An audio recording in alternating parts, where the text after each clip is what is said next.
প্রিয় বন্ধুরা, নবম দশম শ্রেণীর বাংলা মক টেস্টের 21 নম্বর পর্বে আমি কেবি স্যার তোমাদেরকে স্বাগত জানাচ্ছি। আজকেও তোমাদের জন্য থাকছে 40টি প্রশ্ন উত্তর।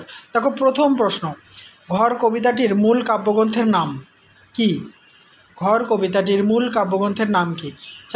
চারটি অপশান রয়েছে, তার মধ্যে সঠিক উত্তরটি হবে অপশান ঘ, খসড়া। নেক্সট, অনেক রাত পর্যন্ত কিন্তু ঘুমই এলো না, কার চোখে ঘুম আসেনি? দেখো, চারটি অপশানের মধ্যে সঠিক উত্তরটি হবে এশার চোখে। Next, the master as I saw him গ্রন্থটির লেখককে? সঠিক উত্তর হবে মিস নোবেল। পরের প্রশ্ন, চরণে পদ্ম অতসী অপরাজিতায় ভূষিত দেহ লাইনটি যে কবিতার অন্তর্গত? লাইনটি আমরা কবিতার অন্তর্গত। পরের প্রশ্ন, তুমি জানো না উদ্দিষ্ট ব্যক্তি যা জানেন না।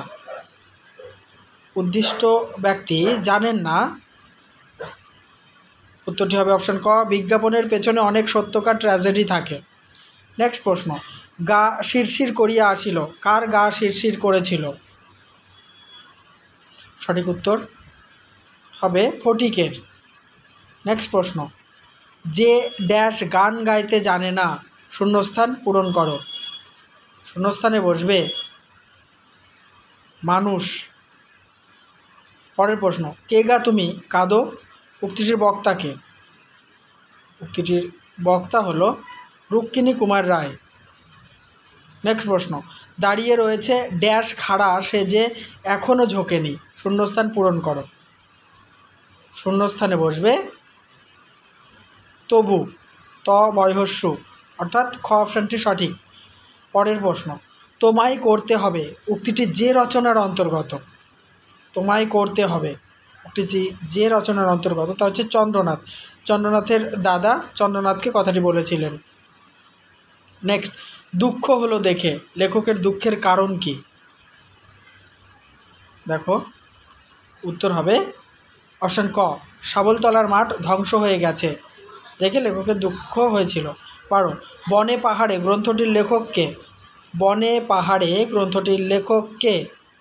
সঠিক উত্তর বেছে নিতে হবে, ক অপশানটি সঠিক, বিভূতিভূষণ বন্দ্যোপাধ্যায়। 13, ওর রাস্তা আটকে দাঁড়িয়ে গেলাম, কোন দোকানের সামনে রাস্তা আটকে দাঁড়িয়েছিলেন? চারটি দোকানের নাম লেখা হয়েছে, তার মধ্যে সঠিক উত্তরটি হবে অপশান খ, ঘড়ির দোকানের সামনে। পরের প্রশ্ন, গল্পগুজব গ্রন্থটির লেখককে? 14 নম্বর প্রশ্ন, গল্পগুজব গ্রন্থটির লেখককে? উত্তর হবে নবনীতা দেবসেন। পরের প্রশ্ন, দ্বারকানাথ ঠাকুর নগদ 2 লক্ষ টাকা দিতে না পেরে কোন কোন পরগনা রানী রাসমণির নামে লিখে দেন?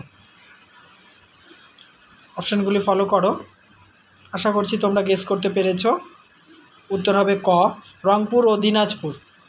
নেক্সট, গিরিডি থেকে কালকা পৌঁছাতে প্রফেসর শঙ্কুর কতদিন লেগেছিল? সঠিক উত্তর গ অপশানটি, 2.5 দিন। 17, ড্যাশ যে ইহুদিদের উপর অমানসিক অত্যাচার চালাচ্ছে সেটা জানো? শূন্যস্থান পূরণ করো। সঠিক উত্তর হবে নাৎসিরা। প্রফেসর শঙ্কুর ডায়েরি থেকে নেওয়া হয়েছে নাৎসিরা। কলম সেদিন খুনিও হতে পারে বই কি? কোন দিনের কথা বলা হয়েছে? কোন দিনের কথা বলা হয়েছে? প্রত্যেকটি অপশান খুব মূল্যবান। অপশান ক, সিজার যেদিন কলম দিয়ে কাসকাকে আঘাত করেছিলেন। নেক্সট, নদের চাঁদের কাছে তার কর্মস্থলের নদীটি কত বছরের চেনা ছিল? উত্তর হবে অপশান খ, 4 বছরের। নেক্সট, তারা জীবের বেঁচে থাকবার পক্ষে অপরিহার্য অঙ্গ মাত্র, এই প্রসঙ্গে কোন গ্যাস দুটির কথা বলা হয়েছে? সঠিক উত্তর হবে অপশান গ, অক্সিজেন ও নাইট্রোজেন। নেক্সট, ড্যাশ আশা কেন দ্বিজ কেন, আবার বলছি, ড্যাশ আশা কেন দ্বিজ কেন করো ইথে? লাইনটা একটু মিস্টেক হয়েছে, শূন্যস্থানে বসবে। সঠিক যেটা শব্দ শূন্যস্থানে বসবে তা হচ্ছে অসম্ভব। অসম্ভব বসবে শূন্যস্থানে। 22, অমৃত প্রীতমের প্রকৃত নাম কি? অমৃত প্রীতমের প্রকৃত নাম কি? খুব সোজা একটি প্রশ্ন, অমৃতা কাউর। নেক্সট প্রশ্ন, দ্য টেম্পেস্ট নাটকের মূল চরিত্রকে? 4টি চরিত্রের নাম দেওয়া রয়েছে, প্রসপেরো, ডেসডিমোনা, ওফেলিয়া, ক্লডিয়াস। এর মধ্যে সঠিক উত্তরটি হবে প্রসপেরো। নেক্সট, প্রমথ চৌধুরী রচিত প্রবন্ধ সংগ্রহ কয়টি খণ্ডে প্রকাশিত হয়? প্রবন্ধ সংগ্রহ কয়টি খণ্ডে প্রকাশিত হয়েছিল? সঠিক উত্তর হবে 2টি খণ্ডে, ক অপশানটি সঠিক। নেক্সট, একঘরে নাটকটির স্রষ্টা কে? একঘরে নাটকটির স্রষ্টা কে? 4 জন নাট্যকারের মধ্যে সঠিক উত্তর হবে অপশান খ, ডি.এল. রায়। নেক্সট প্রশ্ন, বৈষ্ণব পদকর্তা বিদ্যাপতির পিতার নাম কি? অর্থাৎ বিদ্যাপতির পিতার নাম কি? 4টি অপশান, তার মধ্যে সঠিক হবে অপশান ক, গণপতি। গণপতি ছিলেন বিদ্যাপতির পিতা। নেক্সট, বৃন্দাবন দাসের কাব্যের অন্তখণ্ডের বা শেষ খণ্ডের অধ্যায় সংখ্যা কয়টি বা কত? চৈতন্য ভাগবত, অর্থাৎ বৃন্দাবন দাসের যে কাব্য চৈতন্য ভাগবতের অন্তখণ্ডের সংখ্যা কয়টি? 10টি। নেক্সট, কাজলা দিদি কবিতার মোট পংক্তি সংখ্যা কত? কাজলা দিদি কবিতার মোট পংক্তি সংখ্যা কত? অপশান ক, 25টি। 29, উই যে কালো মতো বাঁদিকে দেখা যায়, বাঁদিকে কালো মতো কি দেখা যাচ্ছিল বা কি দেখা যায়? ইন্দ্রনাথ ও শ্রীকান্ত থেকে নেওয়া হয়েছে।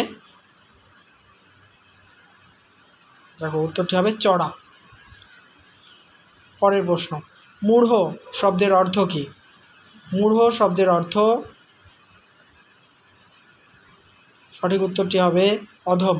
দেখো যদি পাপী থাকতো অধম বাদ দিয়ে তবুও কিন্তু পাপী হতো, ঠিক আছে। নেক্সট, নিষ্কষিত সন্ধি বিচ্ছেদ করো। নিষ্কষিত, সঠিক উত্তরটি বেছে নাও, খ অপশানটি সঠিক, নি যুক্ত কষিত। পরের প্রশ্ন, আমি তুমি সে তিনি কোন শ্রেণীর সর্বনাম? আমি তুমি সে তিনি কোন শ্রেণীর সর্বনাম? সঠিক উত্তর হবে ব্যক্তিবাচক সর্বনাম। নেক্সট চলে এসো, চমৎকৃত ব্যুৎপত্তি নির্ণয় করো। চমৎকৃত শব্দটির ব্যুৎপত্তি নির্ণয় করলে হবে, খুব ইজি এটি, খ অপশানটি চমৎকৃ যুক্ত কয়তয়।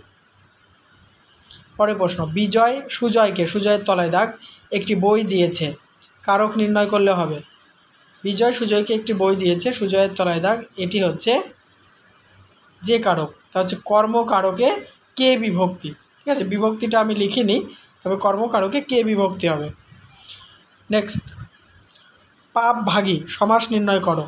পাপ ভাগী, একে সমাস নির্ণয় করলে হবে, 4টি সমাসের নাম লিখেছি, তার মধ্যে সঠিক যেটি হবে তৎপুরুষ সমাস, সম্বন্ধ তৎপুরুষ, অর্থাৎ এটাকে ব্যাসবাক্য করলে দাঁড়াবে পাপের ভাগী, তাকে বলা হয় পাপ ভাগী, সম্বন্ধ তৎপুরুষ। নেক্সট 36, মহাশয়ের কি করা হয় কোন বাচ্যের উদাহরণ? একদম ইজি, যে কেউ পারবে এটা।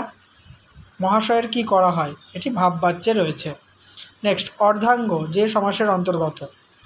অর্ধাঙ্গ যে সমাসের অন্তর্গত, এটি হচ্ছে বহুব্রীহি সমাস, একে ব্যাসবাক্য করলে হবে অর্ধ অঙ্গ যার।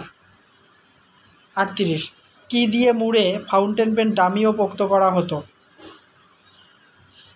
4টি অপশান, তার মধ্যে সঠিক যেটি হবে প্লাটিনাম ও সোনা।